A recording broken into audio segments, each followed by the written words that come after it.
Bienvenue dans le French Ciné Club, un podcast qui parle de cinéma pour les apprenants de français langue étrangère. Je m'appelle Marion, je suis la fondatrice de l'école Clap Français. Chaque semaine, je t'emmène découvrir un film français pour booster ton français de manière naturelle, vivante et passionnante. Alors installe-toi confortablement, le film commence maintenant. Bonjour et bienvenue dans ce nouvel épisode du French Ciné Club et dans cette nouvelle semaine du French Film Fluency Club pour les membres du club. Cette semaine, on va donc voir le deuxième court-métrage sélectionné au César pour la prochaine cérémonie des Césars qui aura lieu donc le jeudi 26 février, donc jeudi prochain. Vous allez reconnaître, je pense, l'acteur principal de ce court-métrage puisqu'on l'a vu il y a pas très longtemps dans un film du club, dans Le Petit Locataire. Il s'agit de Philippe Rebaud qui jouait donc le père de famille dans Le Petit Locataire. Donc, je vous l'avais promis, on va donc voir un nouveau court-métrage puisqu'on a regardé la semaine dernière Au bain des dames. Cette semaine, on va donc regarder Mort d'un acteur. Il ne s'agit pas d'un documentaire, mais bien d'une fiction cette fois, une fiction très intéressante, vraiment, une sorte de Black Mirror. Enfin, je vous en dis pas plus, je vais vous expliquer ensuite de quoi il s'agit. Un court-métrage très bien réalisé qu'on retrouvera donc en compétition pour les Césars jeudi prochain. Alors, je vous raconte l'histoire de ce court-métrage. C'est l'histoire de cet acteur, Philippe Rebaud, que vous voyez ici en haut à droite et avec sa casquette partout sur les photos. Cet acteur, on peut dire comme ça qu'il a une gueule. On dit ça parfois en français. Avoir une gueule, c'est avoir une type de visage comme ça assez marqué par la vie, assez reconnaissable aussi. Donc lui, il a clairement une gueule et en fait, un jour, il entend à la radio qu'on annonce sa mort. On le déclare mort et s'ensuit tout un tas de déclarations médiatiques déclarant qu'il est mort. Il a beau essayer de rétablir la vérité, les gens disent que ce sont des deepfakes, que c'est pas lui sur les images.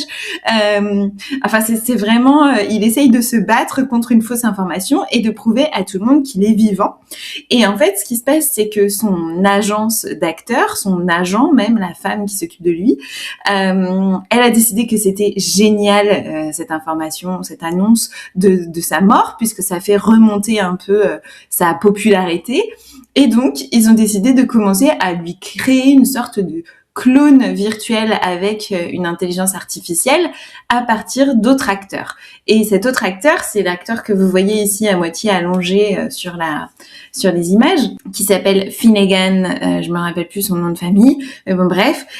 Donc lui, il va pour le casting pour le remplacer, donc vous voyez très bien, il lui ressemble pas du tout, mais à l'aide de l'intelligence artificielle, ils vont replacer le visage de Philippe Rebaud, l'acteur principal donc, sur cet acteur qui est censé le remplacer et donc qui essaye au mieux de l'imiter, de prendre sa gestuelle, sa manière de parler, etc., de choper, comme il dit, son personnage. Et puis, au milieu avec ces deux acteurs, autour de cet acteur principal qui est censé être mort, lui, il est un peu tout le temps suivi par sa fille, une adolescente d'une 15aine d'années, et son meilleur ami, on imagine, qui habite chez lui. Voilà. Et donc, c'est toute cette quête pour rétablir la vérité sur sa mort qui n'existe pas. Voilà. Donc c'est assez absurde. Il y a un petit côté mise en abîme, il y a un petit côté fou aussi, mais en même temps, ça a un petit côté Black Mirror, je trouve, dans certaines choses. Tout ça en très peu de temps. C'est un court-métrage qui dure 20 minutes, donc c'est pas toujours facile d'instaurer ce type de... Vous savez, ce type d'ambiance, d'atmosphère pendant 20 minutes, c'est quand même pas facile d'instaurer ce type d'atmosphère pour un film aussi court. Et ici, c'est vraiment très réussi. En plus, vraiment, la qualité cinématographique est incroyable. Et avec ça, je pense que je vais passer aux choses que j'ai aimées dans ce film. Vraiment, la qualité des images est sublime. Le son est aussi très, très bien fait. Vraiment, il y a des effets sonores qui vont vraiment nous emmener dans ce style de film un peu à suspense, à moitié thriller, presque à la limite du film un peu d'horreur, quoi. Et le son, la musique et tout nous amène vraiment à cet endroit-là. Le jeu des acteurs est incroyable, vraiment. Ça m'a fait beaucoup rire parce que quand je vous ai fait le podcast sur le petit locataire, il me semble, je suis plus très sûre, mais il me semble que je vous ai dit quelque chose comme j'adore cet acteur. En général, quand il y a cet acteur dans un film, je regarde le film parce que je sais que je vais m'amuser ou que je vais rigoler. Et en fait, c'est un peu tout le propos ici de ce film, c'est que justement, il est un peu catégorisé comme un acteur de comédie et lui, il aimerait bien sortir de ça. Donc, ça m'a fait un petit peu revoir mon jugement. Le jeu des acteurs donc est très bon, hein, vraiment tous les acteurs, avec une mention spéciale pour la femme qui joue son agent. Je suis pas sûre qu'on puisse dire agente, son agent d'acteur. Incroyable. Cette performance d'actrice à la fin, franchement, regardez jusqu'à la fin, moi je l'ai trouvée magique. La mise en abîme sur le métier d'acteur qui est assez drôle.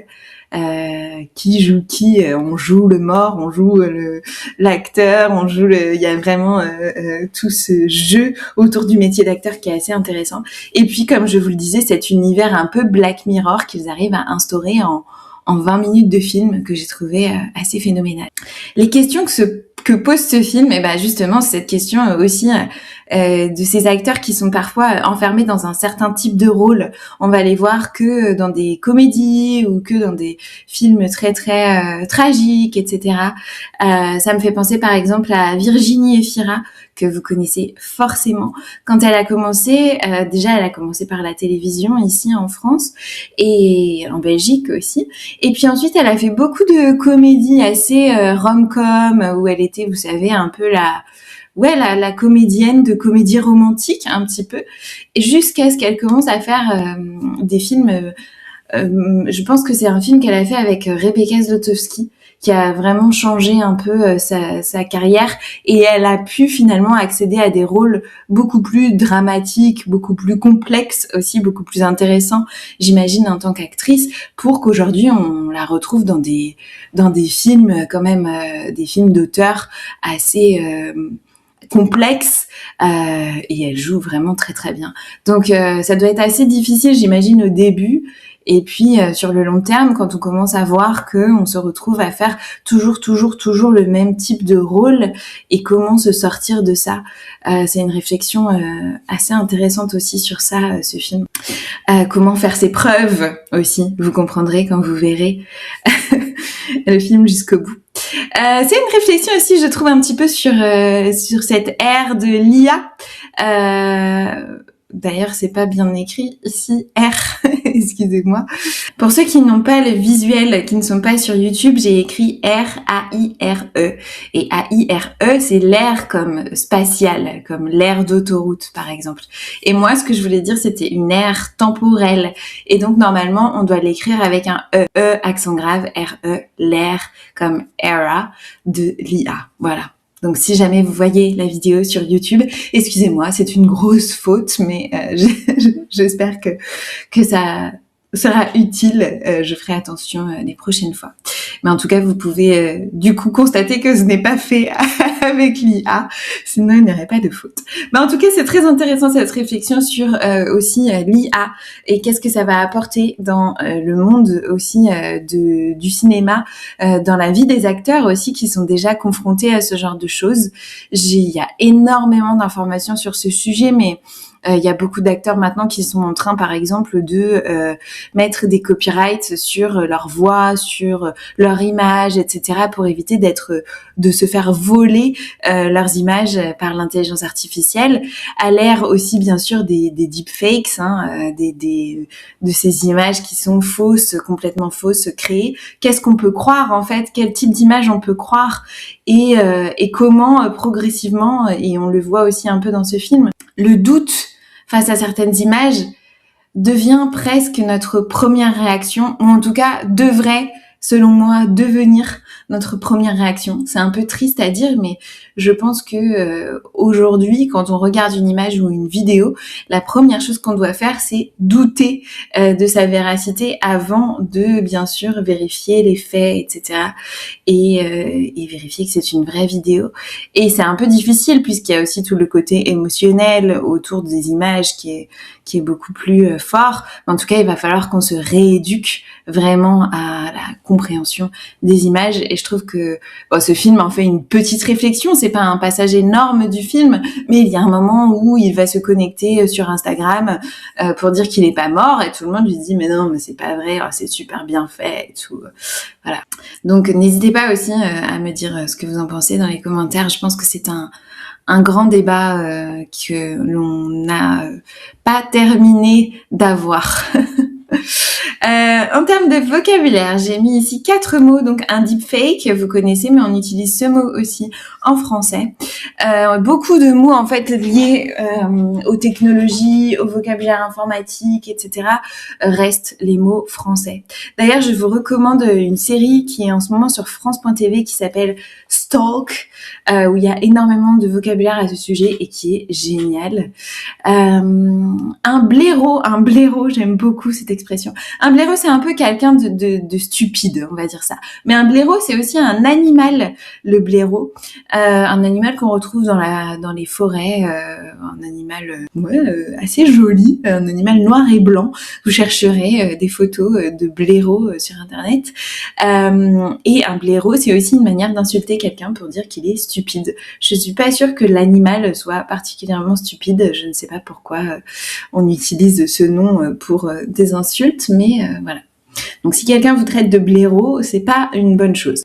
Il y a le mot choper dans le sens de attraper, de prendre, Ici, il est utilisé pour choper le jeu d'acteur de l'autre. Donc attraper, essayer de comprendre, essayer de l'assimiler, par exemple, le jeu d'acteur de quelqu'un. Mais on peut utiliser choper vraiment comme attraper, choper une maladie, choper un virus, etc.